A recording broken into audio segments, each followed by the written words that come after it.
afternoon, everybody. These lights really let you know when your glasses are dirty. Anyway, thank you all for coming. My name is Mark Raimondi, and I'm going to be the moderator today. Welcome to Stormwatch, which is a panel on one of the most urgent cybersecurity threats facing the United States today. It's the escalating campaign of Chinese state-sponsored cyber actors, which, thanks to Microsoft's naming conventions, we've come to call typhoons. And there are many flavors of this. You've heard from most of them, some you might not have. There's volt, salt, flax, brass, silk, salmon, and others. This panel is on the record, and it is being recorded, and RSA will put the recording up in about 4 hours. So with that, you're welcome to review, share, post, tweet, truth, whatever you want, whatever legitimate use you'd like to do with it. We have a great panel today. Thank you for coming from across the country to join us.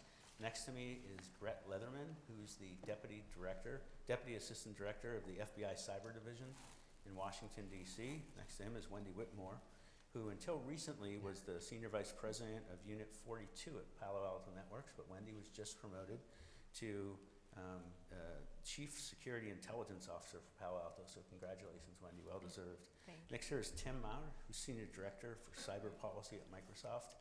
Tim was also one of the cyber leaders in the government at both the Department of Homeland Security and at the White House. And then last but not least is John Carlin at the end, who's a partner at Paul Weiss, a major international law firm where he runs the investigation, cyber, and national security practices. John's the former acting Deputy Attorney General of the United States and former Assistant Attorney General for National Security, where he brought the first criminal indictment against 5 members of the People's Liberation Army way back in 2014 for economic espionage and hacking. We're here today to clarify the typhoon threat landscape, explore public-private responses, strategies, and elevate the collective understanding of how the People's Republic of China is evolving their cyber operations to project their geopolitical priorities, both in peacetime like we are now, but then during potential conflict time. So, Brett, let's start out with you. Let's start unpacking what the typhoon threats are. I know that the FBI has been closely tracking groups like Volt Typhoon. Can you give us a strategic overview of how the PRC is posturing itself within these critical U.S. infrastructure areas that we see them? Yeah, so thanks to the panelists up here. Thanks for everybody here attending. This is an incredibly important topic for the FBI, and that is the PRC threat to critical infrastructure. We've been tracking the PRC threat directed against the West for decades now, leading back to some of those initial indictments for intellectual property theft. Over the last 18 to 24 months, that threat has shifted dramatically towards positioning in critical infrastructure, leveraging obfuscation networks, and leveraging more sophisticated tactics, techniques, and procedures to target U.S. critical infrastructure in preparation for, likely some sort of kinetic event, some sort of wartime event. And what that allows the adversary to do in those cases is to disrupt military communications, to disrupt civilian communications. And so in peacetime, the weaponization of that access, it's incredibly important that the U.S. government, that industry works together to illuminate that. What we see is generally with the PRC threat, when you illuminate it, you cause the actors to either shift or adapt their techniques or to withdraw altogether. And that's what we saw in the case of Flax Typhoon, where the actors completely withdrew and the FBI and our partners were able to attribute that to the CCP and actually engage in lawful technical operations against the actors themselves. So our goal is to contest them, but we can't do that without industry intelligence, visibility that Microsoft, Palo Alto, and all our partners have, and leveraging our unique authorities as both a criminal investigative agency and a member of the U.S. intelligence community. Thanks, Brett. Wendy, your team watches this stuff in almost real time. What tactics are you seeing now, and how are the campaigns evolving? So I think it's important to, when we look at this, so Brett did an excellent job of covering specifically what we're seeing in many of the cases within the United States. I think one of the interesting parts of our perspective at Palo Alto Networks is we've got a pretty global view from networks throughout the world. And so we're absolutely seeing a lot of what Brett's mentioned in his organizations that they've got insight into. But we're seeing that at a much broader scale. So I've been investigating these types of attacks for almost 25 years now. It's been a while. And what we've seen is the Chinese nation state in particular has become even more aggressive, more expansive, really being able to leverage technology to scale their operations. So, some examples of that are really looking at like, how do we exploit CVEs at scale? How do we get to organizations where there are vulnerabilities prior to patches being released and being able to exploit that cycle incredibly quickly? We released research last year that talked about a whole of government compromise. That was specifically over 23 different government agencies in Cambodia. So I think we tend to talk quite a lot about what's going on in the United States, and very rightfully so. But the reality is this is not a unique situation only to the United States or Western allies. This is really looking at even those governments who are close allies and friends of the Chinese government really being subject to the types of escalating conflict, and certainly not only for that intent of corporate or intellectual property theft, so corporate espionage, but also for the pre-positioning that Brett talked about. Right, and I'd like to hit on that international aspect of it more a little bit later, but before we do that, Tim, thank you for your company for naming these such cool names. You guys played a pivotal role in identifying Volt Typhoon as well, I believe. What are the big takeaways from that discovery, and what does it tell us about where it might be going next, or where it's leading next? Yeah, thanks, Mark, and it's great to be on this panel. And having joined Microsoft about a year and a half ago, it's been fascinating for me coming out of government to see what the company is doing internally, and also in particular looking back at the past year and a half, frankly, how security has always been a priority, but with now Satya Nadella, the CEO, and also Brad Smith from the top down with the Secure Future Initiative, security being really front and center. So going back to some of my prior times working on a PhD and the indictments that were released during John's time at DOJ to now the discussion we're having today, let me just briefly, I know most of the people in the room will be familiar with the threat, but let me just take a brief step back and share what Volt Typhoon really is and how the company, among all the threat actors, that not just us, but also Wendy and many other companies are tracking, have discovered, which is in this case, Volt Typhoon is considered a threat actor that Microsoft is tracking that is a nation-state threat actor coming out of China. And when the company detected this, and it's been very explicit about this, considered it a paradigm shift among the threat actors that the company is tracking because of the specific targeting of critical infrastructure entities within the United States across different sectors, transportation, maritime, manufacturing. And it's because of that targeting that among the various Typhoon-related threat actors, several of which are primarily espionage-focused, our leadership has been explicit about why it considers this to fall into a different category. With that said, there are many threat actors that we are tracking as a company, so the current effort to really put security front and center is to make sure that we are protected and our customers are protected against a range of threats. And to the point of your question about some of the key takeaways reflecting on what we've observed is that obviously we as a company need to really make sure that we are keeping up with the threat and are protected, but that we are all in this together as well with our customers, and that if we really want to increase the resilience, we need to be seeing our customers as partners and really also look to the government to figure out what are the things we as companies can do, be it Secure by Design, the Secure Future Initiative, but what also the things that governments can do to more effectively deter malicious activity, including from the threat that you've outlined, so that we as companies, where we can do a lot, but there are certain things we can't do, can work in partnership with governments to make sure that overall we're in a better place.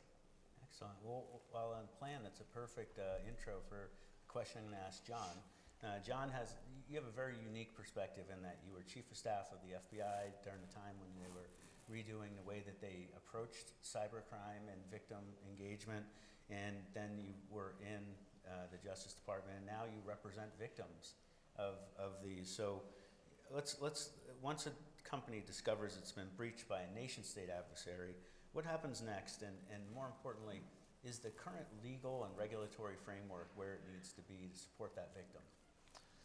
Yeah, so, doing the step back as well, when you go back to when I was handling these criminally as a prosecutor, and even when I was overseeing all criminal prosecutions for the Justice Department of computer hacking cases, if it ended up being on the intelligence side of the house, in other words, if it was a national security threat actor, a nation state, it would go behind a locked compartmented door. Sometimes an agent I was working with at FBI would switch to one of those squads and I didn't see them again. They were just hidden behind the door. When I went over to FBI and the door opened, you began to see at scale what nation states were doing day in, day out. China in particular was targeting places like universities, hopping into corporations, and then stealing what we would normally think of as competitive information, not nation state information, but information that could be used by a competitor for financial gain against you when you were competing. That's what led to this new approach of taking that which was behind closed doors, in shadow, classified, and making it public and saying, look, we can't solve this problem unless the companies being victimized are able to hear, and as a government official, it was permissible for me and now for Brett to say, oh, it is China doing this activity. We can attribute it. That led to an agreement between President Xi and President Obama that said, we're not going to target private companies for private financial gain. It also said we wouldn't target critical infrastructure in ways that could harm civilian populations. So when I fast forward today, I think what's so significant about the Typhoon threat in particular, when I'm working with companies and having them come in as victims, is look, we absolutely need the victim companies to come in early and feel like they can share information without harm with their vendors, so with a Palo Alto or Microsoft, but also with government, and receive information back, because as a private company, regardless of which country you reside, you can't compete against the resources of the largest national security apparatus in the world with its intelligence services, its military services, if they're targeting you. And in no other space as a victim are you expected to do this on your own, and nor are you viewed as it's your fault if a nation state attacks you. And I use attack broadly here to include hacks that result in the theft of information. And so on the legal policy framework front, no, I don't think we have the carrots and sticks quite right now, because what we should do is continue to encourage companies and change the calculus so that the only right choice is to come in and share when there's a nation state, and minimize the type of damage that can be done against you by regulators or others when it is a national security incident.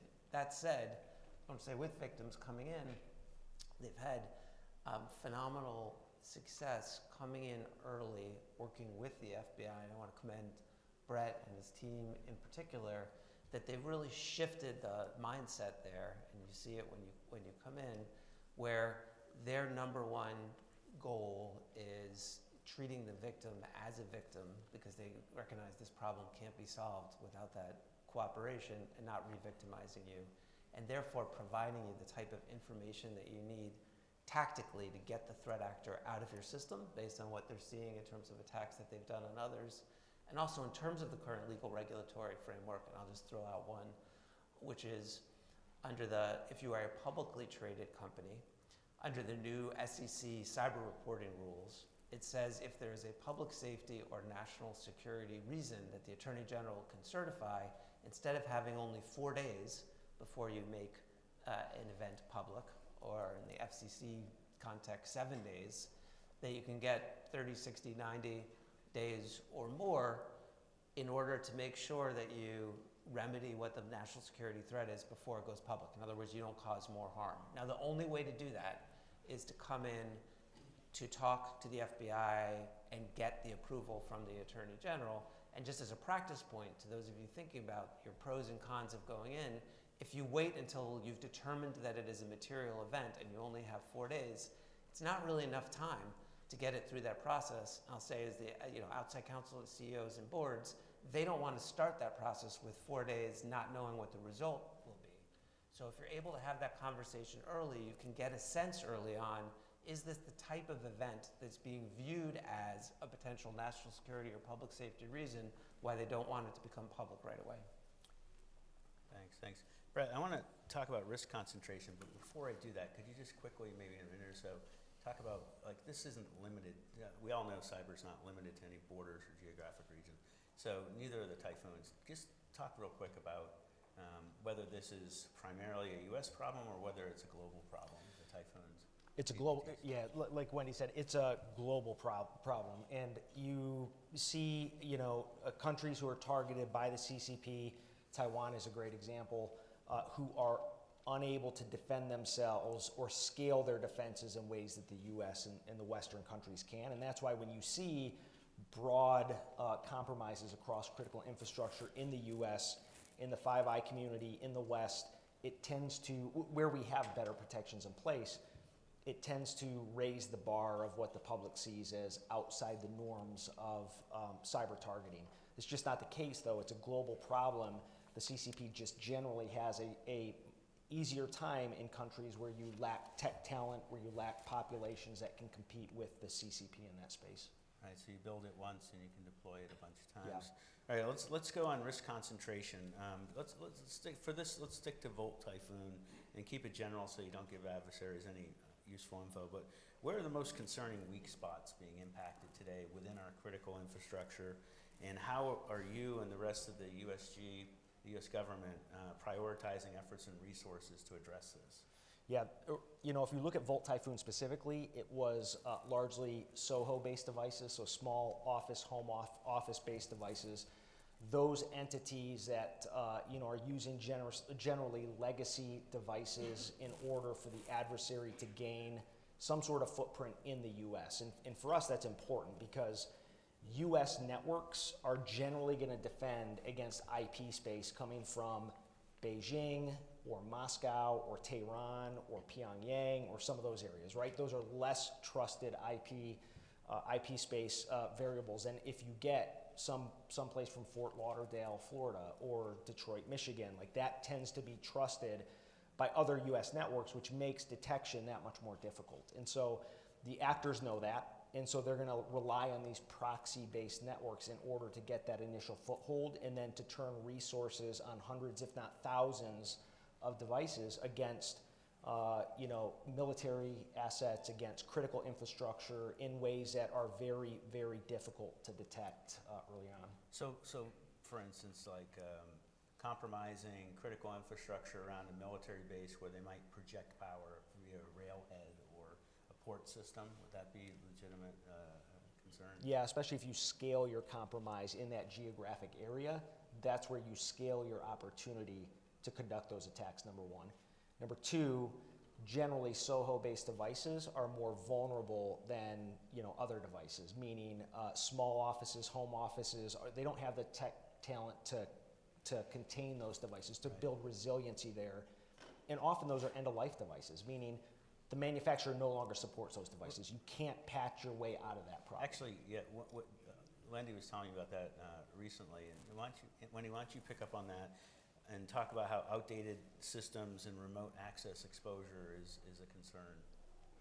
Well, I think to Brett's point, right, anywhere you can, as an attacker, that you can target a system or a piece of hardware that ultimately doesn't have the same protections that the rest of the enterprise does, that's going to be more vulnerable. And so we're certainly seeing that in these OT and ICS environments where they weren't designed for security as their primary purpose. Many of them might have been built decades ago, and so they have a wide variety of applications and servers that can't be patched. So similar to what we're seeing with edge devices and other parts of the network too. So I think the thought process of air gapping environments is no longer reality in terms of that being a successful strategy. And what we're really looking at is bringing in a zero trust mindset to the entire environment. So understanding that we have humans interacting between the corporate IT environment and the OT environment. Many times they are reusing passwords.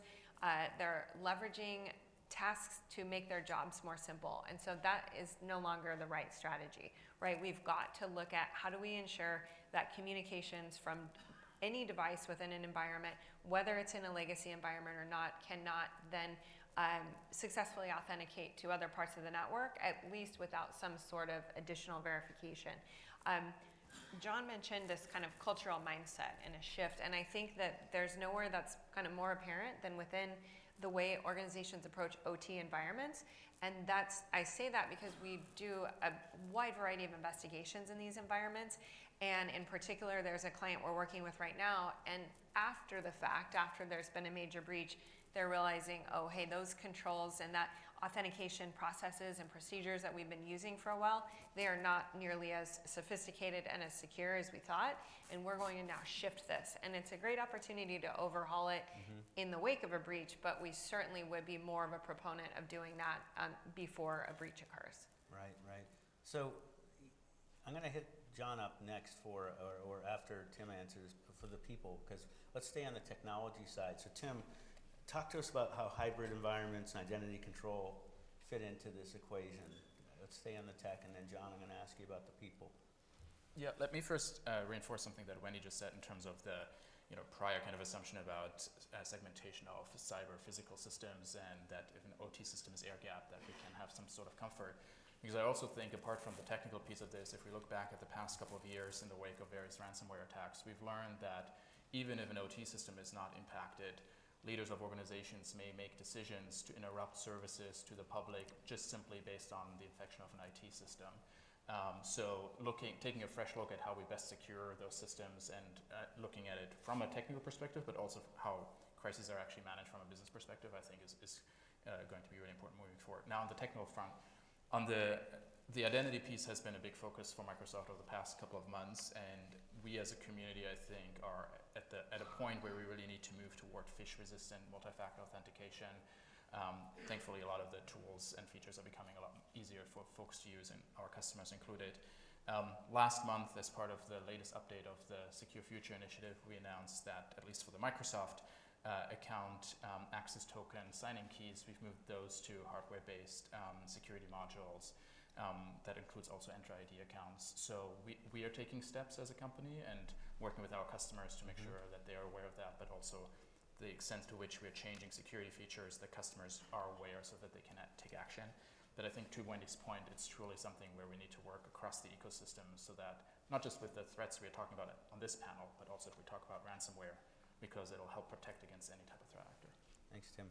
We're going to go to defense and deterrence next, but before we do that, John, can you spend a couple minutes talking about the people? Is corporate or the leadership structure of victims that you're supporting, is that where it needs to be? Do they understand the threat? Do they understand the landscape, and what's needed for trying to achieve a positive response?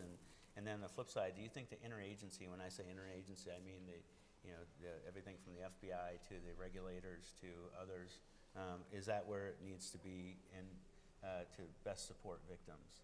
So starting on the corporate side, I guess I'll put it this way. For those I've seen respond effectively or spot and mitigate risk in this area prior to the event occurring, the common feature that many of you have lived through of the tabletop has been key. So doing a war game or exercise based on real incidents that have occurred, designed around the core business that you are in, and then ensuring, many of you do the technical tabletops, and those are very important, and I'm not saying don't do them. Where I've found the gap often is not doing those tabletops at the C-suite level, meaning not the chief information security officer, although they should be a part, and the C in CISO is not always a real C. In other words, they're not actually a member of the executive suite. But you need to get the CEO, critically the CFO, the general counsel, the business leads, your crisis comms. It doesn't need to be as long as the technical exercises. It can be something like 90 minutes.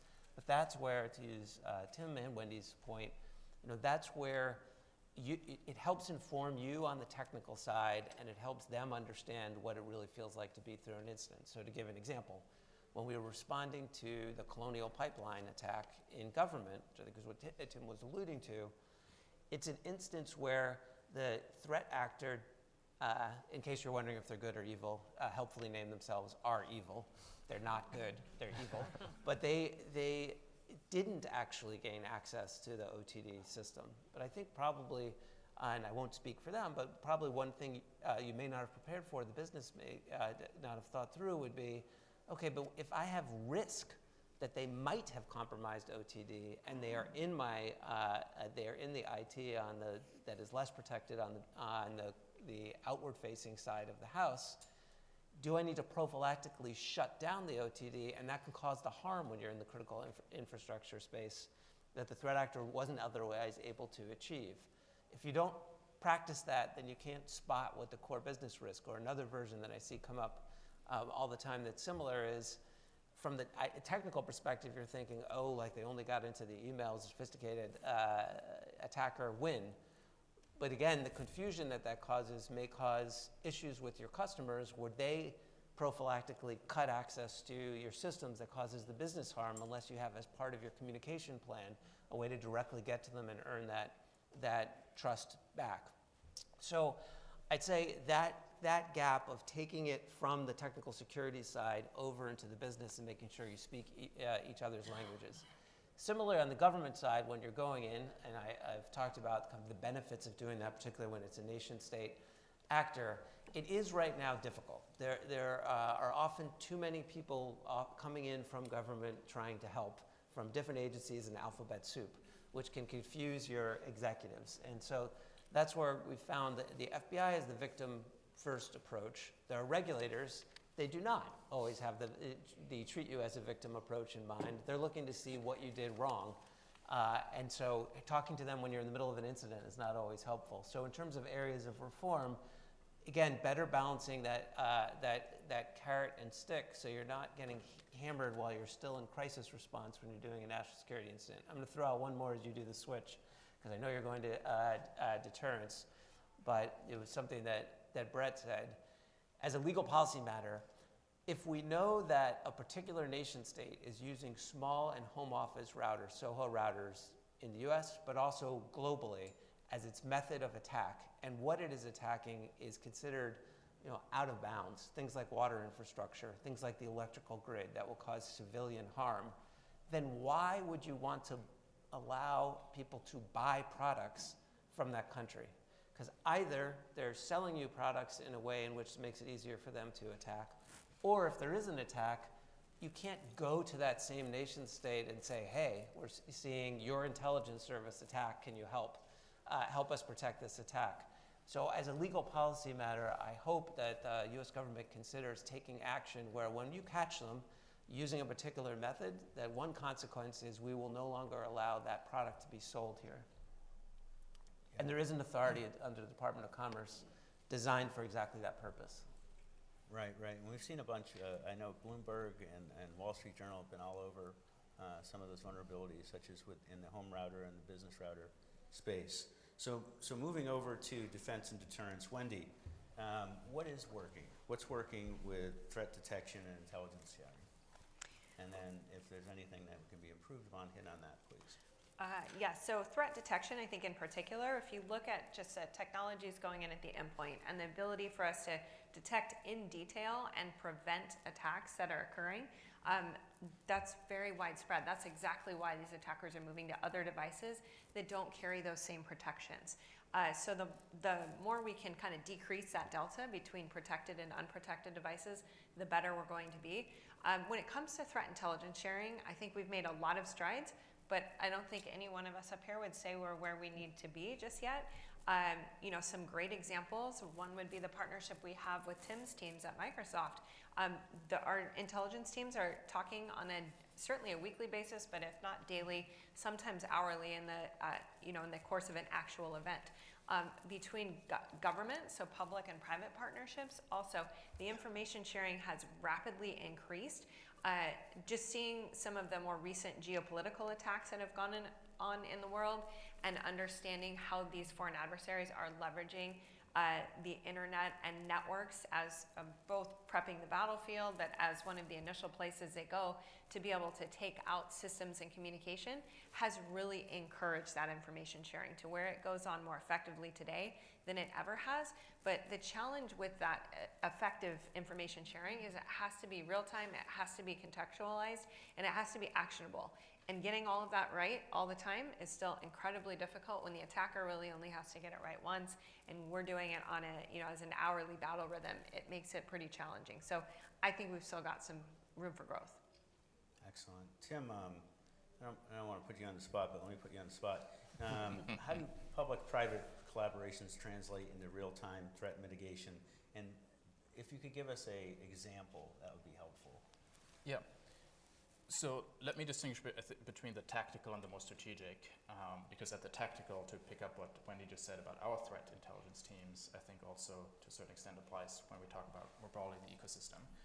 At Microsoft, our threat intelligence team has tracked about 1,500 threat actors, about 600 plus are nation-state threat actors, 300 plus are criminal groups, 200 plus are IO groups, some of which are being tracked where we don't have enough information yet to make that definitive assessment, or with high confidence to a certain extent. But that gives you an insight in terms of the amount of data and analysis and detection that we are able to identify, and working with Wendy and her team and other companies, the bigger the picture grows. And that provides opportunities to then also work obviously with governments around the world to make sure that we protect our products, our customers, including many governments which are customers of Microsoft. I would put that in the tactical category of just making sure if 0 day is exploited and discovered, what is necessary. I will add the strategic piece, because now having been at the company for a year and a half and my prior experience, I think this is also one where we're seeing governments set up new institutions, be it in Japan now, a dedicated cybersecurity center, be it building on top of what used to be the computer emergency response team that have now morphed into more and more national cybersecurity centers. And that allows also for more collaboration at a more strategic and policy level. And to your point about a specific example, I think one really good example, to go back to this prior, what is it that governments can do that companies like ours cannot, is I think the Shields Up campaign that was a very deliberate effort at a more strategic level to get organizations prepared for a specific kind of scenario where governments may have insights that companies do not have. And I think that is something where the more governments can help us as companies share how they're thinking about certain scenarios, the better for us. Great. We've got about 20 minutes left in this panel, and I do want to reserve a few minutes at the end for audience questions. So please think about your questions. Brett, is law enforcement and your partners in the intelligence community, are they adapting fast enough to meet the sophistications of these? And then if you could just maybe spend a minute or two talk about why you would say that a victim should come talk to you, and what the benefit of that would be. Yeah, so last year, the FBI and our partners conducted what we call 17 joint sequenced operations against nation-state and criminal cyber actors globally. Now, 17 might not seem a lot when it comes to the totality of cybercrime that hits the United States, but those are our major cyber operations. 17 major cyber operations meant to impose cost on those actors. CCP, Russian intelligence services, Iranian military units, cyber criminal organizations. All of those entities that target the United States, our goal is to pair our capabilities with our authorities and our unique partnerships to impose that cost. So that is not just doing what the FBI has done for over 110 years, which is conducting law enforcement investigations, indicting or charging individuals, and then ultimately bringing them to justice. That is a part of our cyber operational framework. We will seek to conduct attribution. We will charge individuals. We will charge companies with criminal conduct when they're engaged in those hacking operations. But we pair that with technical operations to remove adversary infrastructure, to seize adversary money that is used to procure infrastructure.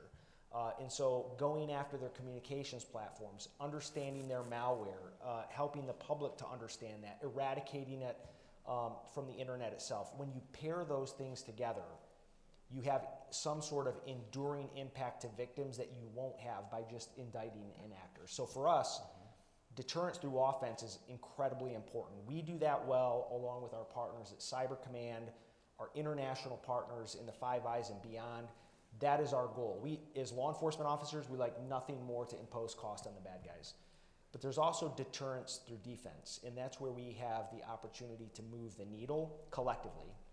And what I mean is we've talked about end-of-life devices. We've talked about exploitation of CVEs. We've talked about the human vulnerability. All of those things are areas where we can raise the collective resiliency against the adversary and then cause them to use their most sophisticated tools. If the CCP, if the PLA does not have to use their most sophisticated tools, they can live off the land, they can obtain credentials, and they can get into an environment, there's no real cost to them in doing business. But if they have to use unique malware to do that, malware that they've invested millions of dollars in, they know there's a short time to live for that, because the US government, the Brits, the Canadians, Europol, Interpol, like, we're all gonna see that. We're all gonna signature that. We're gonna make it difficult for them to use. And so if we can force them outside of those concepts, we're gonna do a much better job at deterring them and reducing the amount of targeting of US victims. Great. And let's spend about the next 6 minutes, which gives you each a minute and a half to answer these questions. John, what do you see as the legal gaps remaining that we need to close for better resilience? And if there's a regulatory gap, throw that in there too. Yeah, so one, and I think the tool may be in place, and this audience and this gathering is a great place, I think, to spot other applications.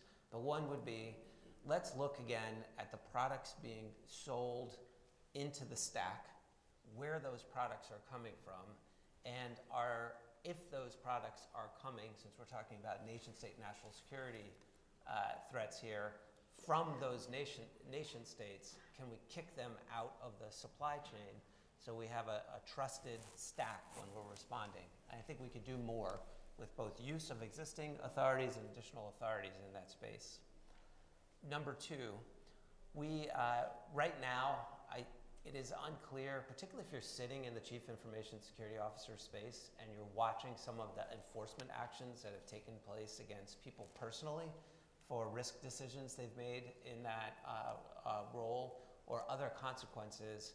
What can we do to change our current system, which heavily focuses on use of private litigation and regulators to try to incentivize better risk behavior? But when it comes to these operational impact and national security events, I haven't found with my clients that they need additional reasons why that's bad, just to put it bluntly. They know having their business knocked out by a nation-state actor is bad. They are incentivized to try to prevent it from happening.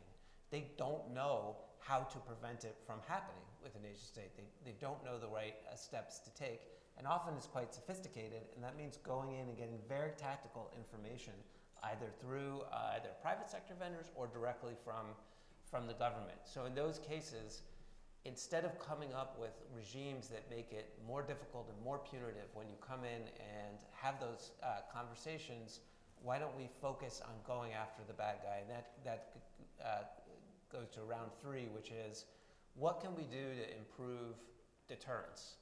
So one I would submit is there's a defensive offensive option, which is, again, I think it deters a nation state and their calculus as to whether or not to use a tool if they're going to lose economic opportunities globally.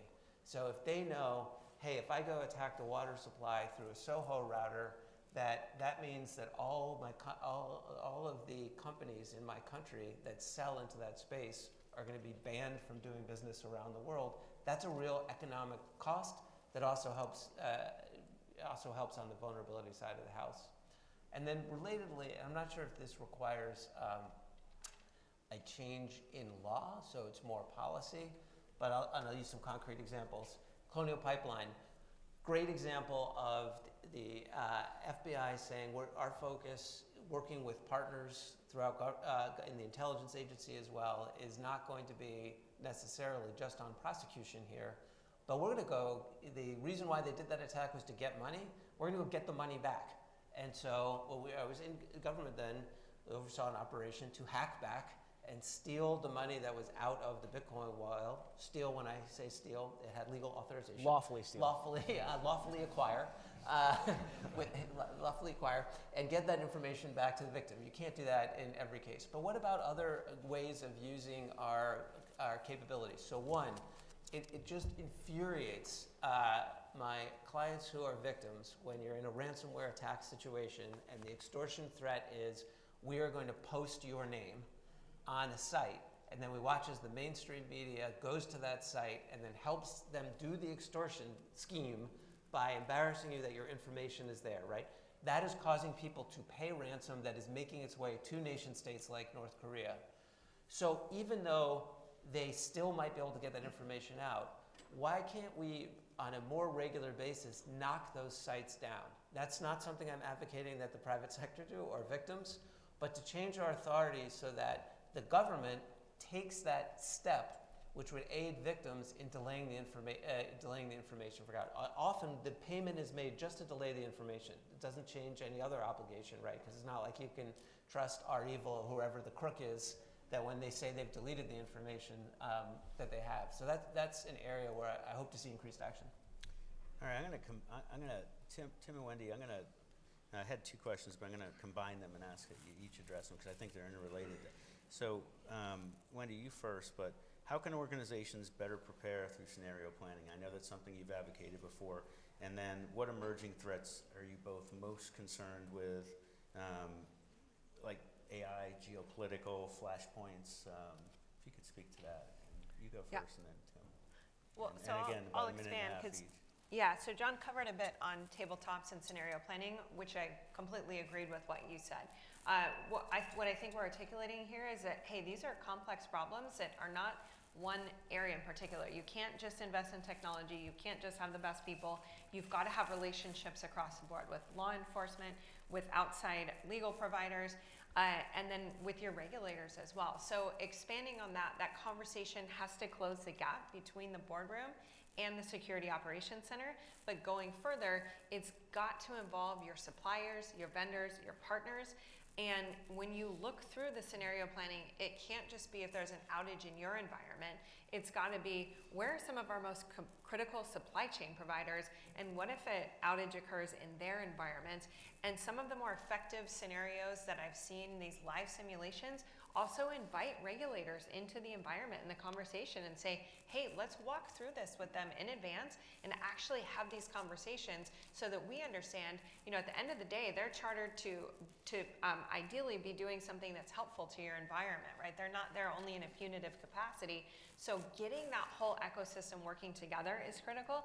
And then taking it even beyond that, what we're seeing some organizations do is actually have their clean next generation infrastructure. So I'm not saying an entire network rebuild ready to go, but having some of that hardware and software in place in advance that's ready to go, anticipating that, hey, we're going to reach a disruption, whether it's from our provider, whether it's in our internal environment, that's likely to happen. And so the more that we can have that on hand, ready to go and test it out in advance, the more seamless this is going to be if we have to stand up some sort of environment that's going to be makeshift for a matter of hours, days, in some cases it's weeks, due to a lot of these outages we're talking about and the complexity of getting these vendors and the whole ecosystem connected back together. So can I just jump in highly to recommend support Wendy? And that was such an important point.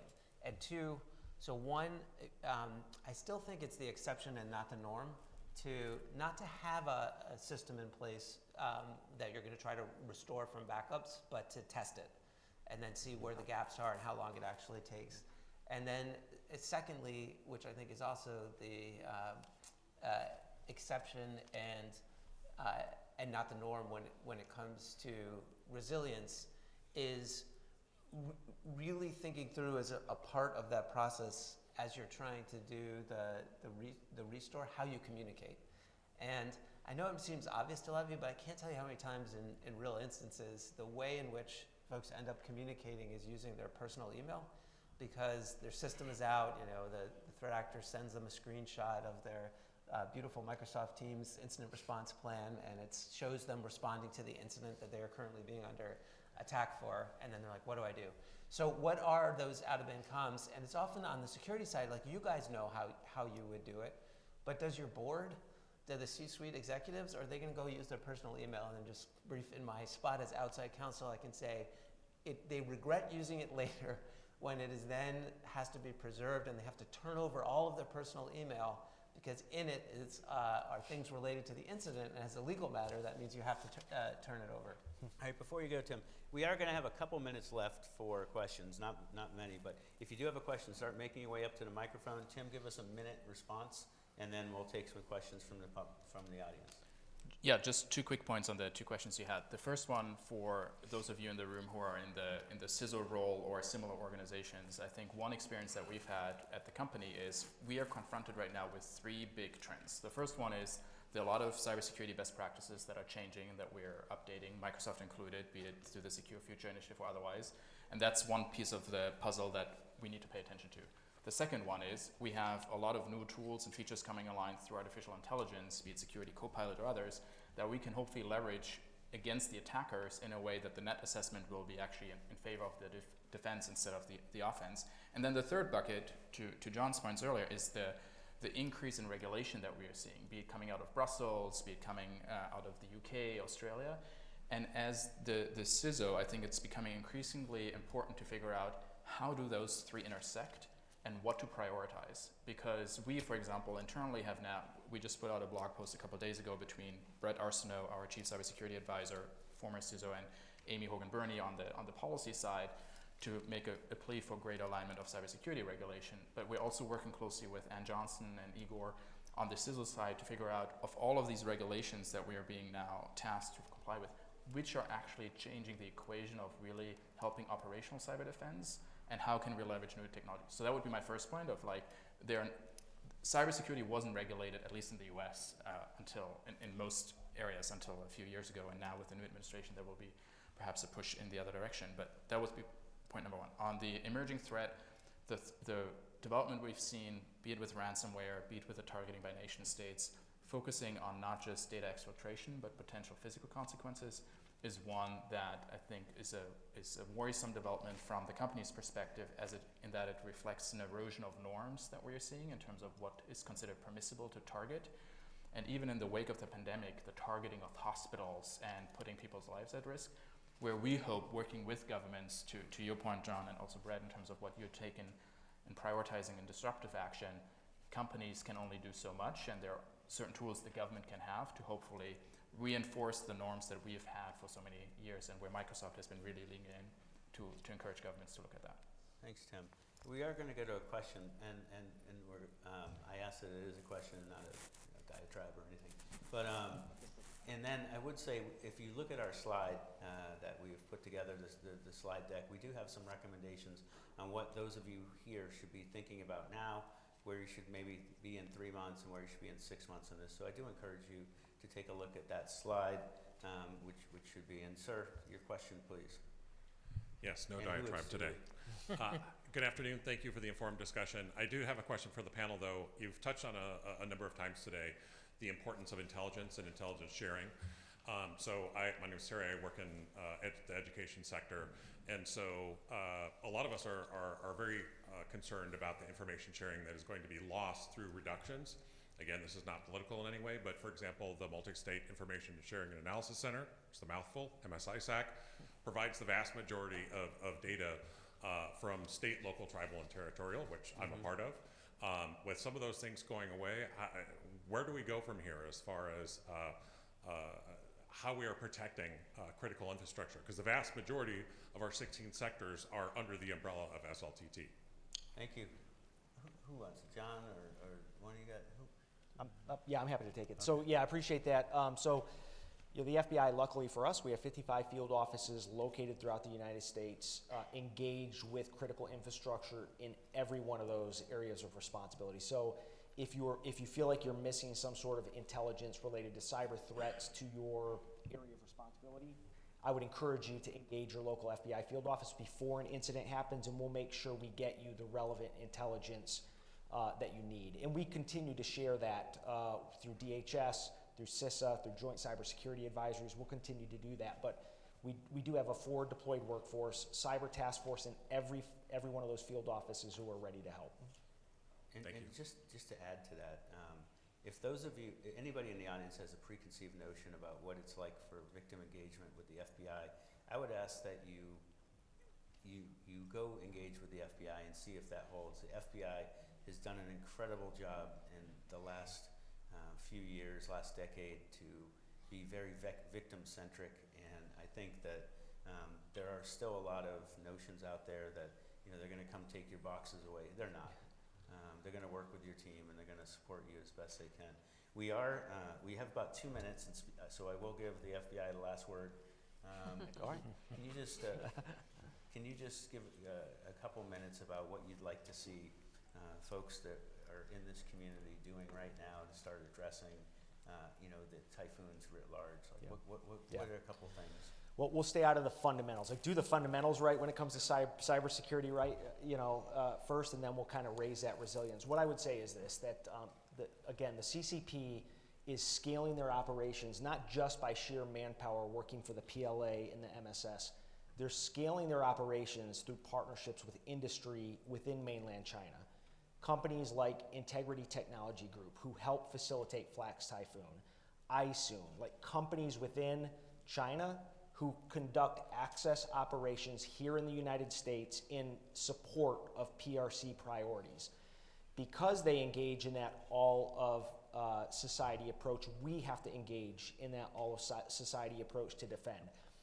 The FBI's technical operations against Volt Typhoon, the containment activity that the USG engaged in related to Salt Typhoon, one of the most consequential cyber espionage campaigns we've seen, is a direct result of quick and robust and sharing with the U.S. government by cyber victims. If we did not have the threat intelligence as quickly as we did, we would not be able to impose the cost. We would not be able to remove the infrastructure. We would not be able to help with that containment activity and share with the rest of industry what we know.